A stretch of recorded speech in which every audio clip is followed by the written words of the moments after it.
para makaboto si Senator Bato dahil nagtatago siya.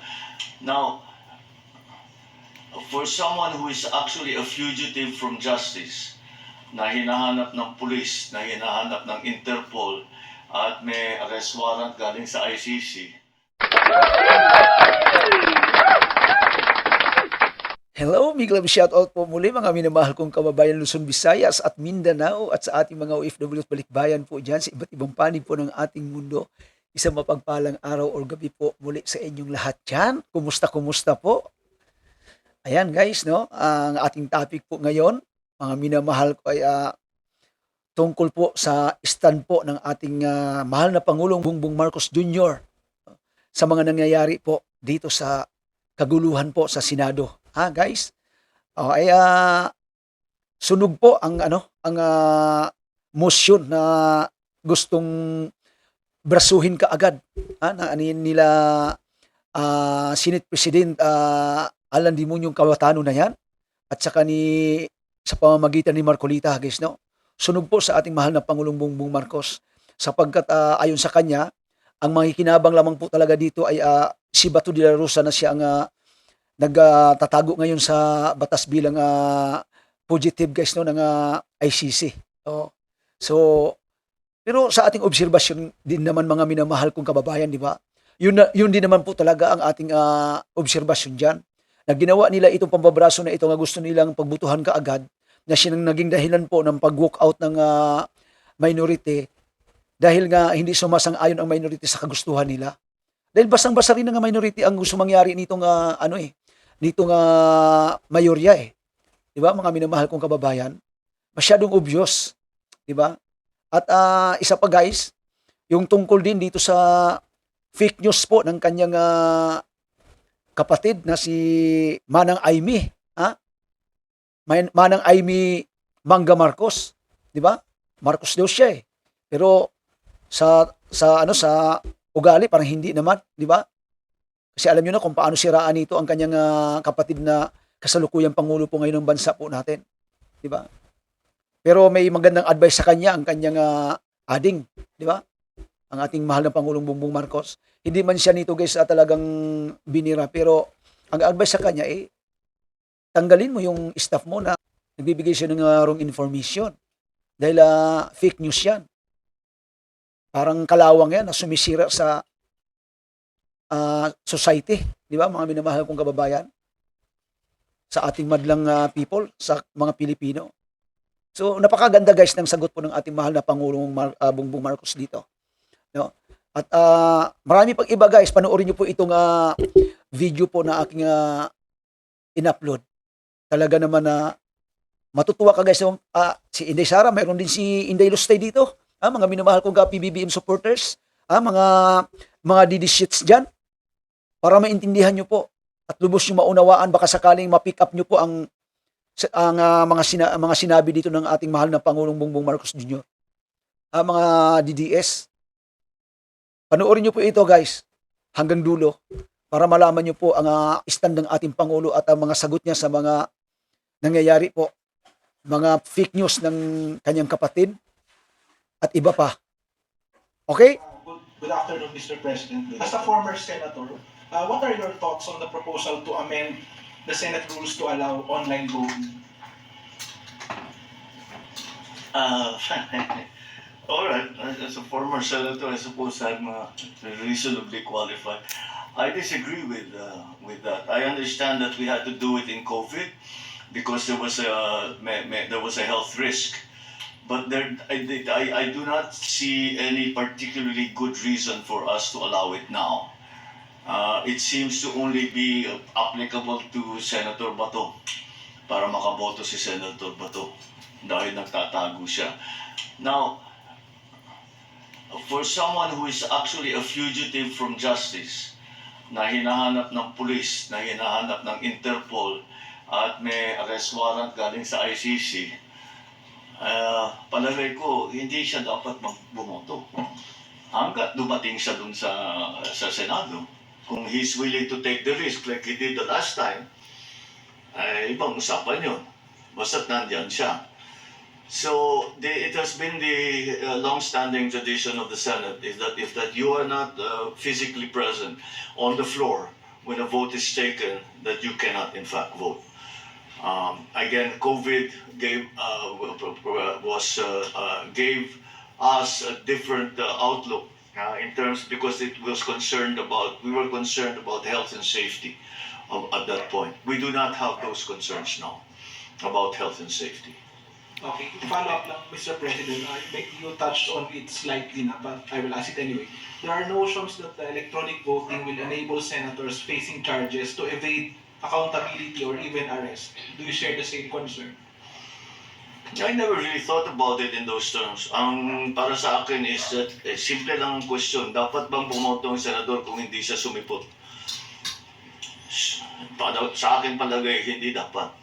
Kung talagang importante siya makaboto, dumating ka sa Senado. Thank you, Mr. President.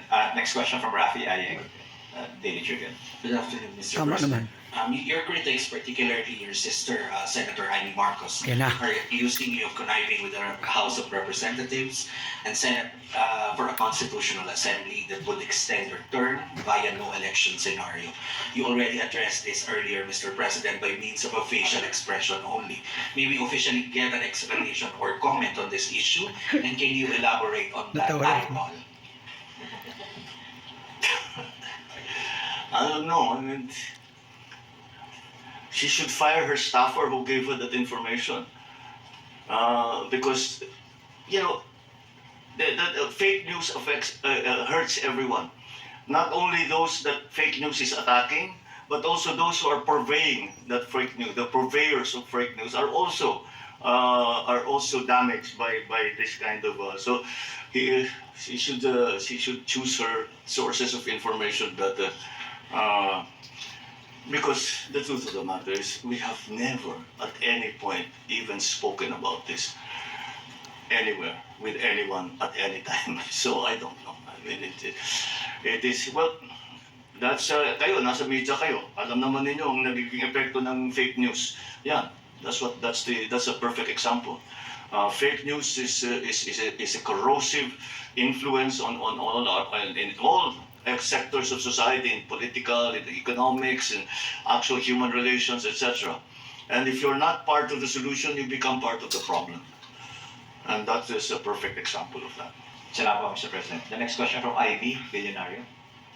Hi, Mr. President. Good afternoon. Good afternoon. Sir, are you still satisfied with Secretary John Vicar Mooney as the NHG chief, given the strings of fugitives of justice being able to go past law enforcement? But yes, I don't know why that rumor went around. I think somebody wants his job. Kaya kinakalat na matatanggal na siya para siguro ang inaasahan nila sila yung may ilagay. Pero wala kami pinaplano na gano'n. The only latest change in the cabinet was in Dole. Because Secretary Benny has asked to take a step back.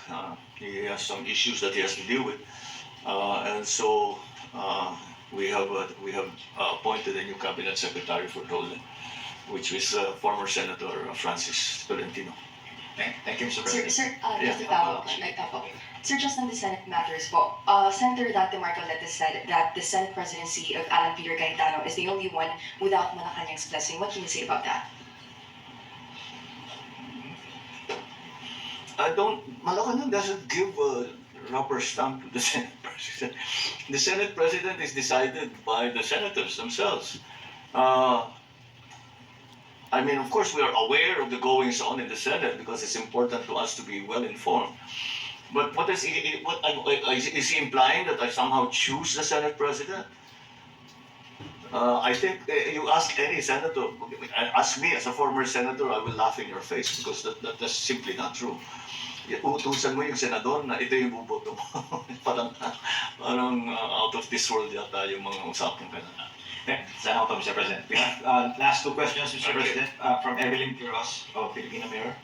Good afternoon, Mr. President. Good afternoon. Nag-lapse na po yung 1-year ban on losing candidates. Meron po po tayong ina-expect na ibang appointments in the coming days? Possibly. Kasi nga yung nag-ban na nga yung one year ban, nag-lapse na yung 1 year ban for candidates that did not make it in the last election. Marami namang magagaling dyan. I'm not talking just the senatorial candidates. Maraming iba na tumakbo for whatever position na sa palagay ko magagaling at makakapag-contribute sa pamahalaan. So, don't be surprised if we get more appointments from those candidates who ran in the last election who didn't make it. Sayang naman. We have to get the best talent that we can. Yes, so yes, that's a natural progression. Thank you, Mr. President. The last question from Ivan Mayorino Jameson. Mr. President, next month you will be marking your 4th year in office. At a time that many may consider a tumultuous phase in your presidency, are you going to take steps and how to turn down the political heat so that you may accomplish whatever is left in your term? The only persons who can turn down the political heat are the people who turned up the political heat in the first place. I have never turned up the political heat. I have never attacked anyone. I have never put down anyone. I have never declared war on any political group whatsoever. All I do is work. So, those who have raised the heat, those who are making all kinds of preposterous allegations, they have increased the heat, the political heat. Only they can turn it down. Not those of us who are just working and trying to do the best job for the Filipino people. It is the people who have indulged themselves in politics for their own benefit, not for the benefit of the people, not for the benefit of the system, not for the benefit of anybody but themselves. Sila lamang ang pwedeng magbaba ng gulo na nangyayari. Hindi galing sa amin ang gulo na yan. Might you address it directly, Mr. President? Who are you referring to? Oh, come on, there are many. There are many, but that's the nature of politics. That's the nature of politics. It is like a legal process. It is an adversarial process in many ways, and that's what happens. It's, however, different politicians choose to exercise or to work their politics in different ways. There are two kinds of politicians in my view. Those who are actually helping and those who are doing nothing but obstruction. Yung mga meron dyan obstructionist, walang ginawa kundi gusto manggulo.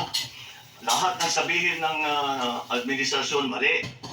Walang tama. Kahit anong sabihin mo, kahit marami kang tinulungan, kahit maganda yung nagawa mo, mali lahat yan, kalabang kita. Those are the obstructionists. And they are not working for the Filipino people. They are working for themselves. And that's why, again, they are the ones who need to decide to lower the political temperature. Because although I don't know if they will actually do that. But if you are desirous of lowering the political temperature, you have to look at who raised the political temperature in the first place. They are the ones who can lower the political temperature.